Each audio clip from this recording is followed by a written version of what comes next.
So guys, Louis, I'll explain what we're doing today. So we're doing the Hearts Stadium tour, including this one. This is my second or third time doing it. And yeah, let's get into it.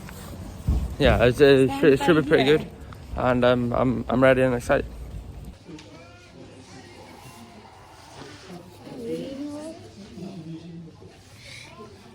Look at this. Right, typical. Wow. Stop, do that again. What? Actually, do that again. And now, European adventures appear on the scene, bringing new excitement. Red starts in Belgium at Liège. We'll want to spin its way around exotic, less exotic corners of our continent. In recent decades have brought us new stars. Johnny Hamilton, Davy Hope.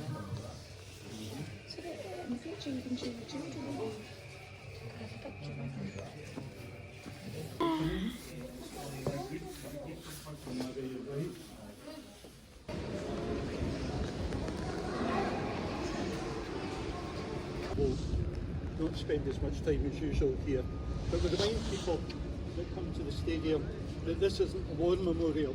We've got two war memorials. One is the big clock at Haymarket, you might have seen it, and the other one is over in France in a place called Contal-Maison. But this is a memorial to the bravest team. And way back in 1914, a long time ago, what's that, 111 years ago, Hearts had a great team. Great things were expected of them. 8 games into the league, they'd won all their games and they were sitting top of the league, 5 points clear of the nearest challengers. They'd beaten their two teams that were reckoned to be the next best teams in the league, and that was Celtic and Hibernian, and they'd beaten them both quite convincingly. But the big war started in 1914 and some of the players had to go and fight in the war. So 11 players signed up to go to the war. So imagine 11 first team players going off and joining the army. And for 6 months they did their army training and they did their football training. So by the end of the season they were really tired and they lost the league that everybody thought they were going to win. They came second and Celtic came first. So it was quite sad, but it says a lot for the players that they went away and they gave up their football to fight for their country. Okay, over the war lasted for 4 long years. 16 Hearts players, so a team and a half, signed up to go over to the war. Of that, only 3 players ever played football again. So they gave up a promising career and something that we should never forget. And here at Hearts we celebrate them by this monument, and we also celebrate them every November on Armistice Day. So an important part of Hearts history and one that we should never forget. And that's what made Hearts glorious. That's where the glorious and glorious Hearts comes from. Okay, just to keep the cheeriness going, we're going to go down the stairs to the Memorial Garden and we'll have a wee stop in there. Feature for a football ground. We don't know of any other football clubs in the UK that have got a Memorial Garden. But this came about as an old gentleman passing away and leaving a lot of money to Heart Memorial Football Club. And rather than put it in the pot for the rest of the money, it was decided to do something a wee bit different with it. So about 8 years ago, the ambassador here, a chap called John Robertson, the legend that John Robertson, came up with the idea of a memorial garden. Some place that you could remember loved ones. Every month, Hearts put up a plaque, usually to a player that can be somebody associated with the club, and fans can put up plaques to other people, to friends and family, just to remember them. The good thing about that is it means that all the plaques are mixed up, so players and fans are mixed up. There's only a couple of exceptions to that.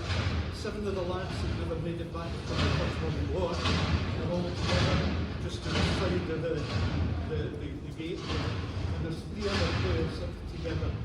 And if you've been around, you're all far too young to remember the terrible deal.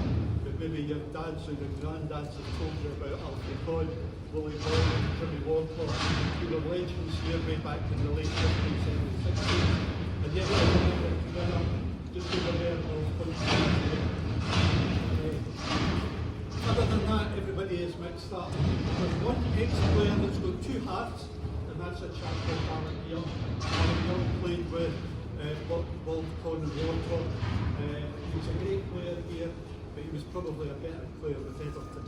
So Hearts got up a plaque to him, and Everton got up a plaque to him as well. So he's got two hearts. So it's quite nice to have. There's 3 benches in here. Again, one to a Hearts great, a chap called Dave Mackay. One to McRae's Battalion, where the boys went off to fight in the war. And the other one's just to all of us, all the Hearts support. The badge in the middle weighs about a ton and a quarter. It was lowered in by crane. And where the ball is where the old corner flag used to be.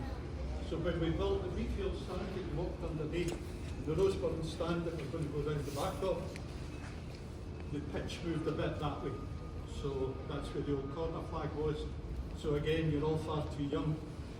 But you remember standing in the shed in the old days, that's where the arches do. So memorable for many of us. Some good memories, some not so good memories. We were doing a tour a wee while back, and a lady told us there's a memorable result built into this heart.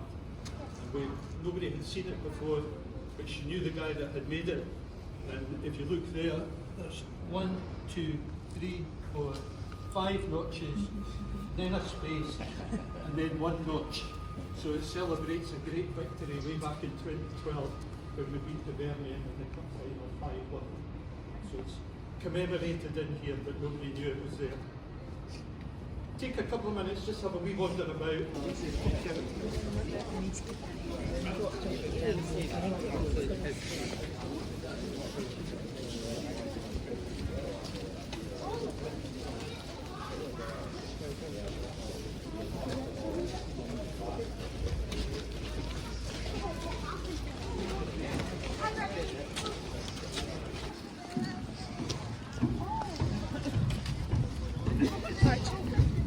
Oh yeah, not bad.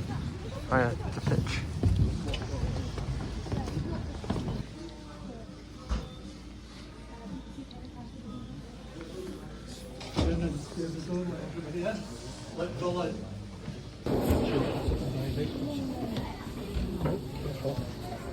Just watch your feet as you're coming through, there's a wee dip.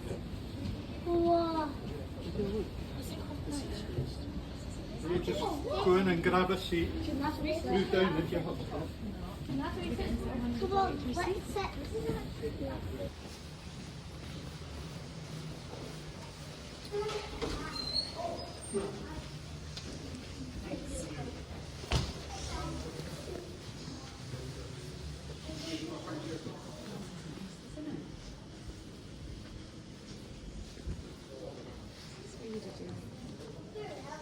The photos with the players, no?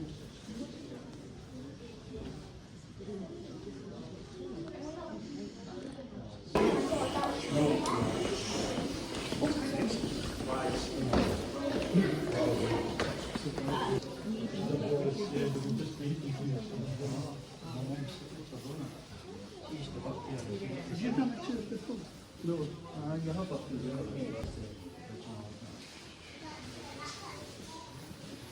I'm sorry, there's no electricity in here, and I didn't realise there was no lights.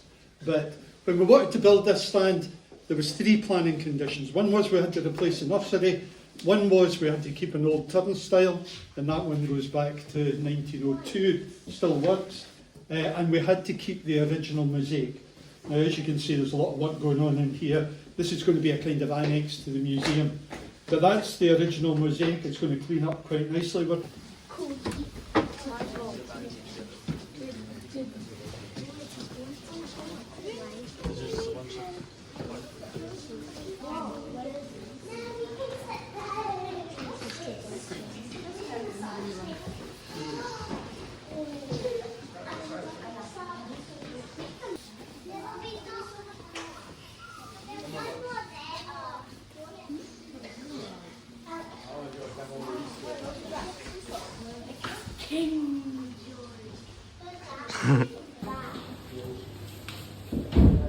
There's a bath and an ice bath. Bruh. But I was